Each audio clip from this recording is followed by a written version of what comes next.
Let's talk. Giles Brown. You know, you get these books about how I made $1 million before getting out of bed in the morning. You know, I was a humble tomato salesman. I sold clogs in Inverness or something like that. And then I came across this idea. And through hard work and diligence, I became, Senor Clog. However, this is completely different because it's called How to Con Friends and Manipulate People. It's by Geraint Anderson. And I'm delighted to say that he joins me on the line now from it looks like you're from some grade 2 listed manor on the banks of, on the banks of Henley. Geraint, good morning to you, sir. Exciting. No, good morning. It's not quite as exciting as that. It is a farmhouse in Monmouthshire, in the Black Mountains. Oh, well, I was going to say, otherwise that's a hell of a Zoom thing in the background. Now, explain a little bit about, because, we are. I've got a pile in the corner of my study of self-help and how to make millions and sell your product books that I never touch. They're gaining. I might as well start climbing them for charity, like Kilimanjaro or something. So why? What makes your difference is the title. So explain a little bit about who you are first off. Yes, so my name's Geraint Anderson. I had some sort of 15 seconds of fame about 15 years ago when I wrote a newspaper column in London called Cityboy. It was anonymous and it kind of dished the dirt on everything that was going on in the banking world. I then wrote a book based on that, which by some miracle sold close to 500,000 copies internationally. Yeah, I know, ridiculous. And that was back in the day when 500,000 was a big number. Yeah. And since then, I've been kind of raising a family and being a bit boring. But one thing I noticed was that the psychopaths were taking over the asylum. That is to say, in politics, the strongmen like Putin, Xi Jinping, dare I say it, Trump and others, who were promoting a quite psychopathic way of going about the politics, were kind of rising to the top. Then in corporate world, we had the end of DEI, the end of woke, the end of Me Too and all that stuff. And then I noticed in the manosphere that the Andrew Tates of the world were all recommending behaving essentially like psychopaths. So I thought, okay, I'm going to take this absurd new mindset that I'm seeing everywhere to its logical conclusion. And that's why this book is a parody. It's going to be, the headline underneath it is The Subtle Art of Being a Total Psychopath. And the concept really is that in order to get on in this terrible situation we find ourselves, you have to act like a psychopath. Now, the advice is disturbingly effective. People keep on saying, this is great, you'd really make it with this, but it's meant as a parody. It's not really meant as something you should follow, for God's sake. I mean, what is your... Because, hey, my job entails sitting in a padded room talking to myself all day. So, and there could be nobody listening out there. How do I even know you exist, Geraint? That's the main thing. But how do you define psychopathic behavior, or what is a psychopath? Okay, so only about 1% of the population is actual psychopaths. There is a checklist called the Psychopath Checklist, which has got 20 questions, 0, 1 and 2 you mark, so a maximum of 40 points. If you're over 30, you are, effectively, officially a psychopath. Now, I did this test myself. Now, this was slightly disturbing, the results. Did you warn the family before, by the way? Or I did, and the average American man gets 4 points. I got 8. To be a psycho, you need to be 30. Now, to be a psychopath really has no empathy. They have no conscience. They're completely self-centered. They see others as kind of pawns in their game, just for their own self-gain. They often have sort of delusions of grandiosity. They're disinhibited. They are scheming, manipulative, and ruthless. That is the kind of basic, stereotypical, but also kind of valid description of a psychopath. But I mean, these things. And you wrote Cityboy for ages. I mean, I was editor at large on a magazine called City Player in the 90s, which was back when when I was hanging around like the Emperor and City, the City and stuff like that. And you could walk into Tullett's and you would see people who would basically, which was a brokerage house, and you would see people who were basically psychopaths on a daily basis. Yes, absolutely right. And that is obviously where the book gets its inspiration from, because what you do in the book, it takes the reader from being a lowly intern to being the chief executive of the huge bank that he's joined. I actually managed to get from being a lowly intern to heading up the second highest ranked equity team in London, believe it or not, in 8 years. So maybe I was a bit psychopathic. So I've borrowed a lot of the things I did. And I've also remembered a lot of the tricks that people used to do in the city that I think can be borderline psychopathic. Just let's say just before bonus time, denigrating, someone who is a competitor for the bonus, maybe with, faint praise, saying something like, you know what? John's kind of over his drinking problem, which is really good, I think. Or, Dave asks a lot of questions, doesn't he? But that's good because that's kind of how you learn, right? So there's all these horrible tricks, pretending you're disgusted with the bonus you got, pretending, stealing the thunder from your colleague and taking credit for all his work, spreading false rumors. There's so many things you can do, but I don't actually believe you should do them because I think it's hard to sleep at night if you do. And the trick is, though, not to look like you're the out-and-out psycho. If you walk in looking like Christian Bale in that movie, which the funny thing about that is it inspired a whole bunch of people to dress like that and act like that, which wasn't the intention. Yes. But damning with faint praise. You have to be, if you're going to be a psychopath, you have to be hiding in plain sight. So that, in the currency markets, it was always burnout because everybody was mocked by the time they're 30. So, John's doing really good for a guy his age who's been in so long, i.e. meaning you're going next year. But you can't, but you've got to be seen still as a team player. And that makes your Brutus-like sort of ascent even more effective. Yeah, as the bloke from The Office said, you've got to be 100% behind someone before you stab them in the back. You know what I mean? And it's really is the book. Look, the book takes to the logical conclusion of the way politicians like Putin and the Manosphere boys are behaving.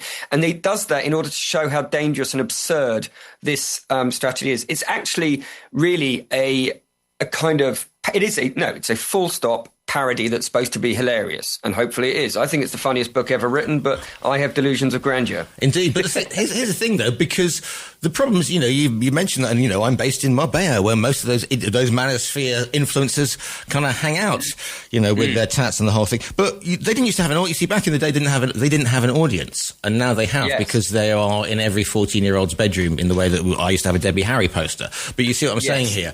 But they would just be those weirdos, shouting in a corner.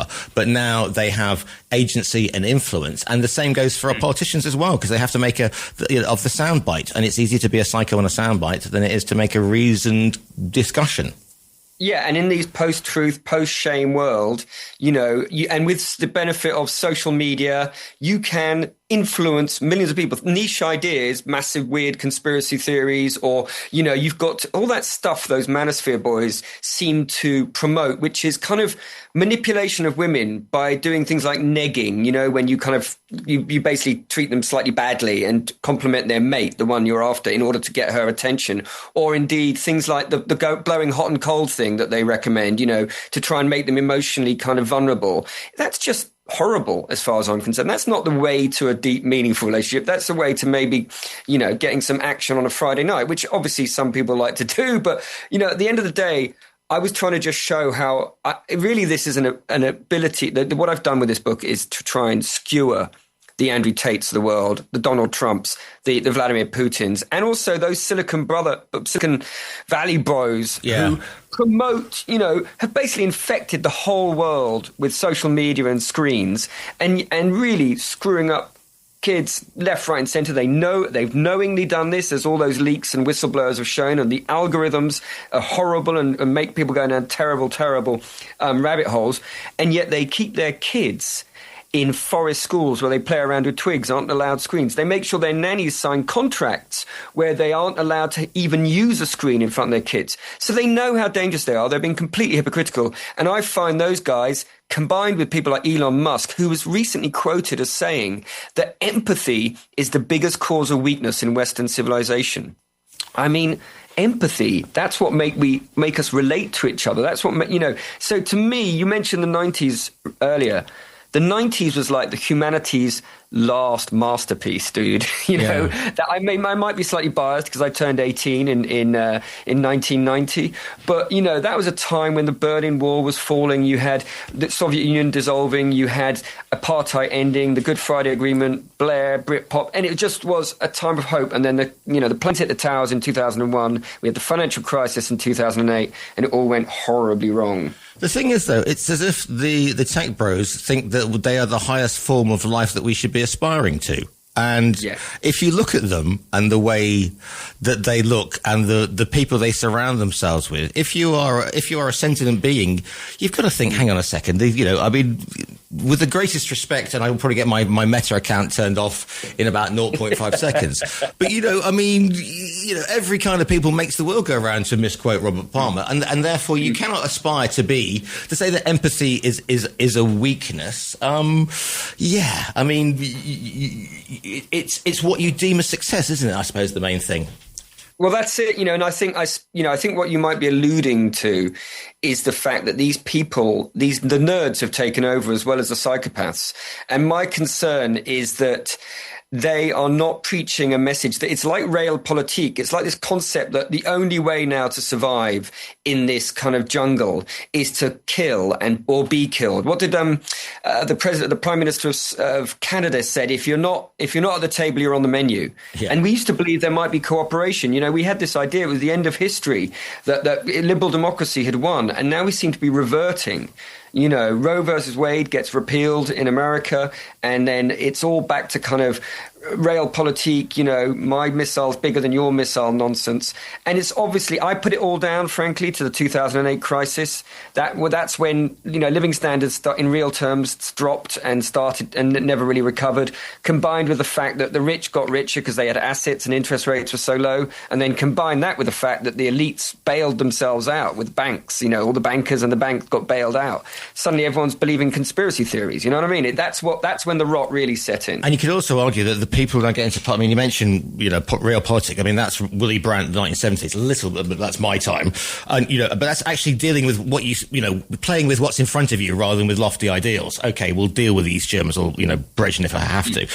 Yeah. However, you can argue that people now go into politics for the wrong reasons as they used to, and so politics have become much more psycho, if you like, because they're not in it for to serve the people, if you like, or to some great idea. They're in it to say, right, I'm going to do 4 years, and then I'm going to become a non-executive director of this, that, and the other, and that's me done. And that's why you see people going in for 4 years, 8 years, and then getting out. So that's why politicians are acting more psycho, because they're not arguing, they're just stating and then just doubling down.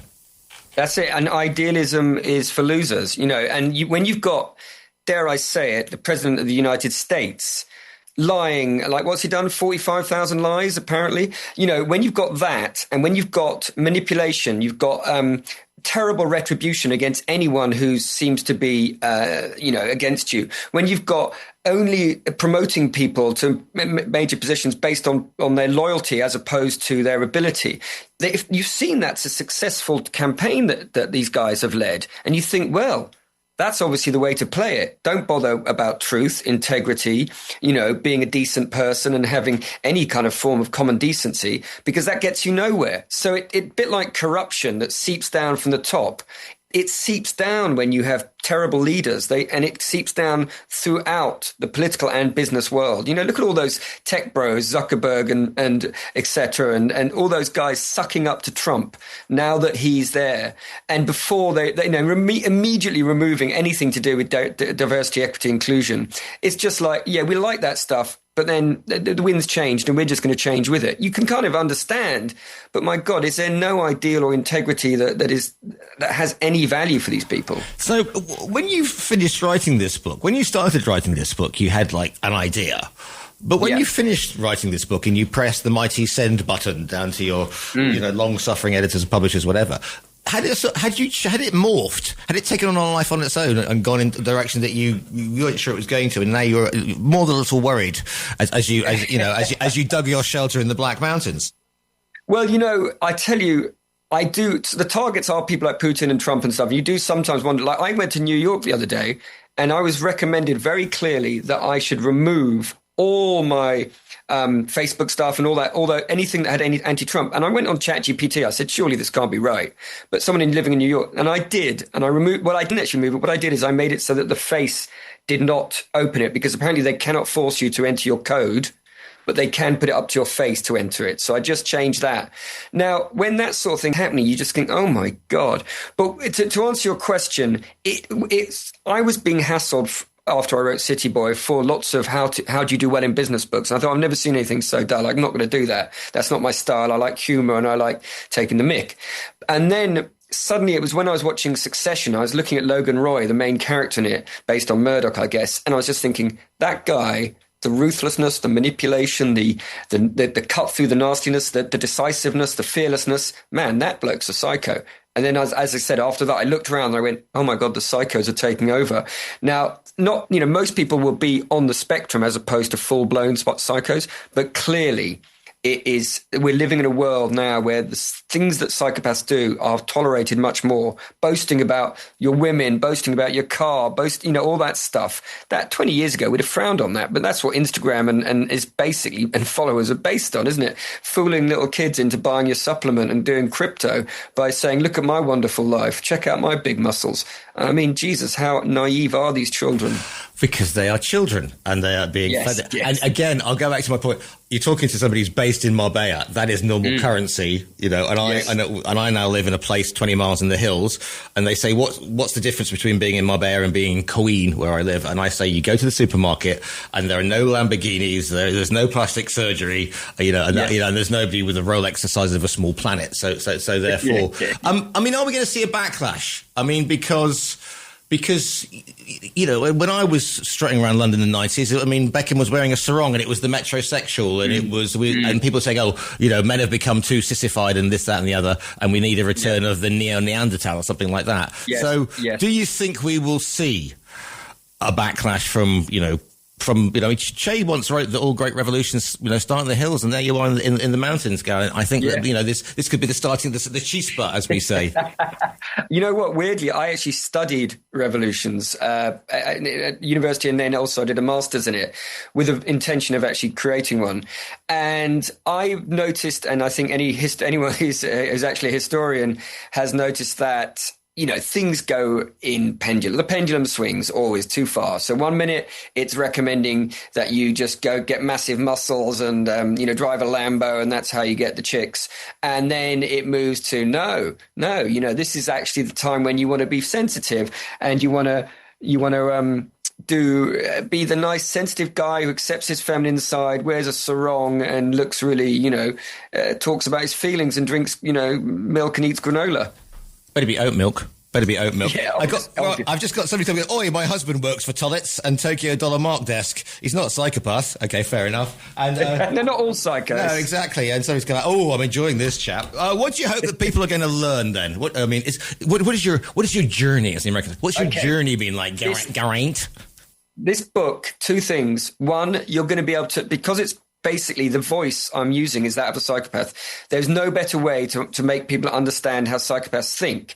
And that's going to warn people, and they're going to go, okay, just a minute, that colleague or that husband or that person I was thinking of voting for, they're psychopaths and they have only got their self-interest at heart. And that is a good thing. So I want people to be able to identify and nullify the psychopaths who are taking over. That's my first thing I want. The second thing is I want people to look at the politicians around, not just their colleagues, their husband, and actually analyze the tricks they're doing. Are they manipulating you? Because the truth is important. And we're living in this time when post-truth, we don't know it's just how manipulative these people can be when they've got AI, when they've got, facial recognition, when they've got all these, and they've got no morals. And so what I want people to do, if they can, is go, just a minute, that thing on Facebook about, 12-foot shape-shifting lizards running the world, there's a chance that might not be true. It's just some weirdo in his basement. And I'd love people to basically, forearmed is forewarned, or forewarned is forearmed even. We could have forearmed Shape-shifting that's lizard. even better. Well, you know, I do a phone-in show on politics on a Tuesday, and we've run that whole thing about evil cabals, and I say to them, if you think the world is run by a bunch of 12-foot subterranean hamsters called Nigel, you will find a website that tells you that the world is, correct. you know. Yes. If people want to find you online and say relatively unpsychopathic things to you, I mean, do you have a presence? Is there social media? So I'm on Instagram I've only done about 15 posts, but I've heard that this Instagram thing's caught on a bit. Right. So at Cityboy Gez there. I'm also on Substack, which is this kind of, it's a kind of literary thing, and that is, my name, Geraint Anderson. And those are the best ways of catching me. But obviously the best way is to buy my book, because at the end of How to Con Friends and Manipulate People is my email address. Well, exactly. And can send their views in there. And the easiest way to do that is to go onto our very own virtual bookstore. You can click on the rather fantastic, which is obviously you falling down a black hole. Click on that book. Morally speaking. Yes, indeed. And a well-known South American river-based distribution firm will be winging its way to you. The book is called How to Con Friends and Manipulate People, The Subtle Art of Being a Total Psychopath. I've just got a couple of group chats coming in saying that I should do the test. But Geraint Anderson, it's been an absolute but somewhat worrying pleasure to speak to you today. Cheers, Giles. Thanks a lot, mate.